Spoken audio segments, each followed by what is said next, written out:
One of the reasons I believe stock market is such an amazing place is because everyone gets a fair chance to succeed here. You can be from any educational background, any professional background, or any religious or ethnic background, doesn't really matter because the market welcomes you with open arms. And as long as you are willing to learn, be disciplined, and manage your emotions, stock market has generated more wealth than people ever imagined. But just like any other industry, stock market also has some bad apples.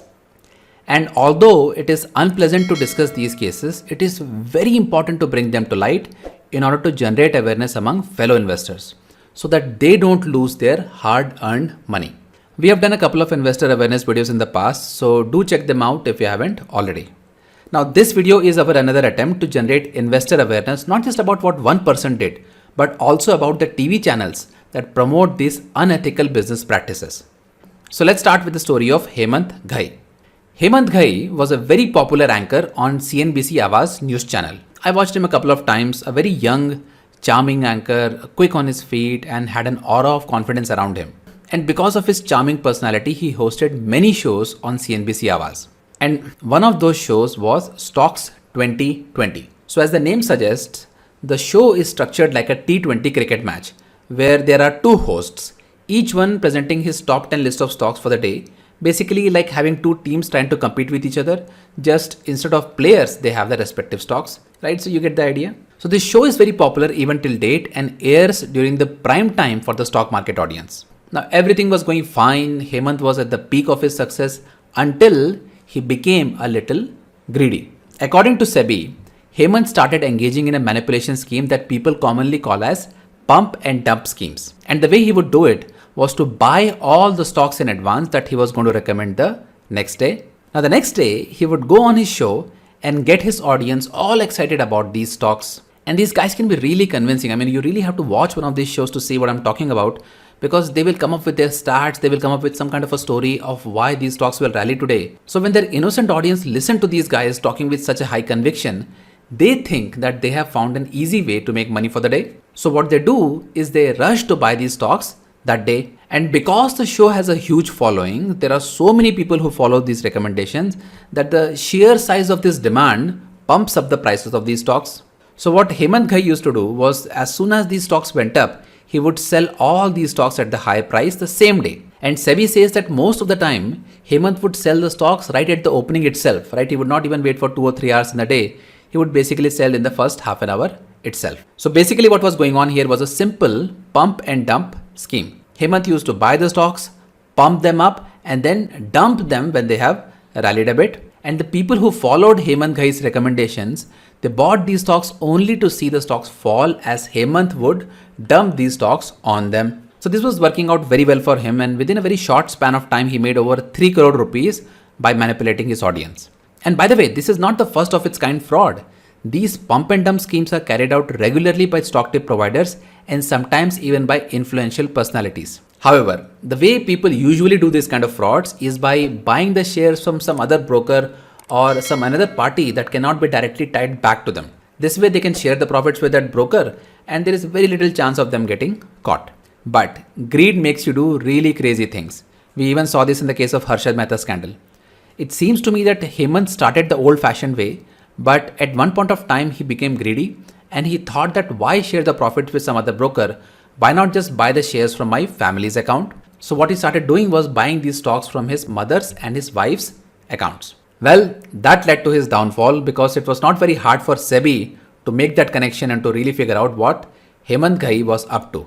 So as a consequence, SEBI banned Hemant Ghai, his wife and his mother from trading into the stock market until further notice. And of course, CNBC Awaaz channel fired him immediately. So that was in brief about Hemant Ghai's little scandal.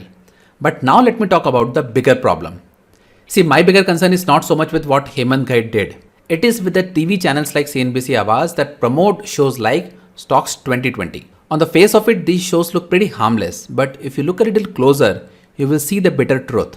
Let me go one by one. First of all, intraday trading is not for everyone. Not everyone has an understanding of how intraday trading works. Not everyone understands the risk involved in intraday trading, and not everyone has the risk appetite to do intraday trading. So to have a prime time show that promotes buying and selling the same day to the mass audience is not right. Now, my second concern is that many of the stocks recommended on these shows are small cap illiquid stocks and trading them can be extremely dangerous. Say, Hemant Ghai or people like him could not do pump and dump in stocks like Reliance or TCS or HDFC Bank, right? These are big stocks, they are very, very hard to manipulate. They go for smaller stocks. So Hemant Ghai, for example, he went after Aptech, he went after JK Paper, he went after Andhra Bank, right? Because these are small stocks, they are easy to manipulate. So my concern is that why are these networks encouraging people to do intraday trading in these dangerous stocks that can fall 3%, 5% or even 7 or 8% from the top. Now my third concern is that most of these stocks, they have some kind of a positive news flow because of which either they are gapping up, let's say 2%, 3% or 4%, or they will make a quick move right at the opening itself. And what happens for the rest of the day is that there is not much movement. In fact, most of these stocks, they fall significantly after their gap ups. So what happens is traders who buy these stocks, let's say after 1 hour or 2 hours to make some money, basically get trapped and end up taking losses. So the problem in recommending these stocks is that the good news, whatever is going to cause the stock to go up, has already been accounted for in the gap up. So for the rest of the day, there is not going to be much movement and people who keep buying these stocks, they end up losing money. But by far, the biggest frustration that I have is that these channels are targeting a certain class of individuals. How?